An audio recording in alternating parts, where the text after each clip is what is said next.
لو بتدور على مكان رايق تبلبط فيه في البحر بدل ما انت قاعد حران، وتنزل من الغرفة على برايفت بول عدل بدل القعدة بين 4 جدران، وكل اللي حواليك ببرايفت بول زيك فمحدش هيحسدك من الجيران، وبالليل قاعدة روقان وهدوء نفسي منك للبحر دايركت لو بتبقى سهران، ولو برضه حابب تفرفش فيه انيميشن تيم وشو حلو ولعب بالنيران.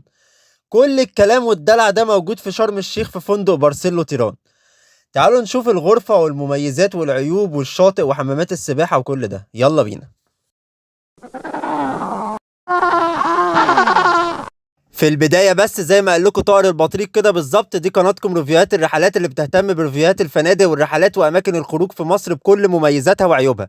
فلو مهتم بالكلام ده ما تنساش دوس سبسكرايب جنب طائر البطريق اللي بيبص لك تحت ده، ويلا بينا نكمل الفيديو مع بعض. اول ما بتدخل الريسبشن بتلاقي الفرعونيه الجميله دي في استقبالك وفاتحه لك ايديها كده زي ما انت شايف، حركه حلوه بصراحه، والريسبشن واسع وقعدته حلوه.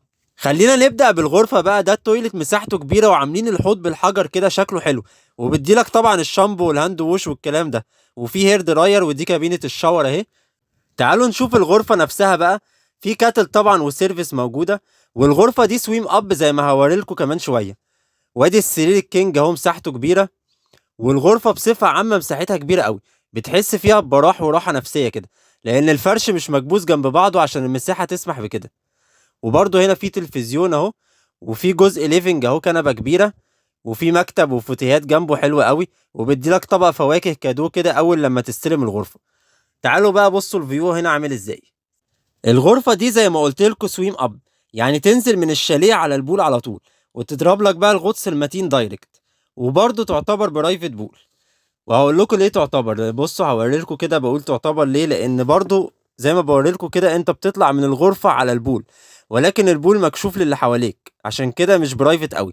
لكن برضه هو برايفت ليك لوحدك، يعني انت بس اللي تقدر تنزل فيه، وكل بول مفصول عن اللي جنبه بالرخام اللي انتوا شايفينه ده، فبرضه في مساحه شخصيه ليك. وهناك في شازلونجين دول بتوعك انت برضه، بس لو عايز تفردهم بقى وتمدد وتعيش حياتك يبقى زي الفل. وفي كذا غرفة سويم اب في الفندق على فكرة، نفس الستايل ده على البول الرئيسي، لكن مش برايفت بول زي ده. لكن انت هنا مفصول برضه شوية عن زحمة الفندق نفسها ومع حالك. بالنسبة لحمامات السباحة بقى، الفندق فيه حمامين سباحة كبار ومساحتهم مهولة بصراحة، وفي أعماق متفاوتة، يعني كله بيقدر ينزل فيه، مش كل الأعماق غويطة، والهاوس كيبنج والنظافة فيه على أحسن ما يرام. وفي كيدز بول برضه، لو معاك أطفال هيبقى العمق بتاعه مناسب ليهم. بالنسبة للبحر بقى رملي وتحفة، والمية بتاعته صافية جدا، ومجرد ما بتخش شوية وانت ليك طول بتلاقي سمك اشكال والوان، يعني بتعمل سنوركينج وانت واقف على الشط. موجود برضو على الشاطئ كيدز اريا فيها العاب متنوعة وكبيرة وبتناسب كل الاعمار، ومساحة خضرة كده حواليها لو اطفال صغيرة ممكن يجروا فيها من غير قلق. في برضو جيم حلو للناس اللي بتواظب على تمرينات الجيم طبعا. وبالليل بيبقى في مسرح كده بيعملوا كذا شو لذيذ فيه، والانيميشن برضو ساعات بيعملوا فاير شو كذا فقرة كده على الشاطئ بره. بالنسبة للمطاعم بقى، في مطعم اوت دور حلو قوي وسي فيو في نفس الوقت، وفي كافيه بيعمل سناكس كده جنب الشاطئ بيفتح في اوقات معينة. وفي بقى المطعم الماستر، بس للأمانة هو أكله مش متنوع قوي، يعني مفيش اختيارات كتيرة في الأكل، وده أول عيب في الفندق، فالناس اللي بتهتم بالأكل ممكن تتضايق شوية. وتاني عيب إنه بالليل بيبقى هادي قوي، يعني الشو الأنيميشن بيبقى وقتهم قصير شوية، لكن الفندق بعده هس هس مفيش نفس خالص. وفي ناس بتحب كده برضه، بس أنا شايف إنه بالليل هادي زيادة عن اللزوم.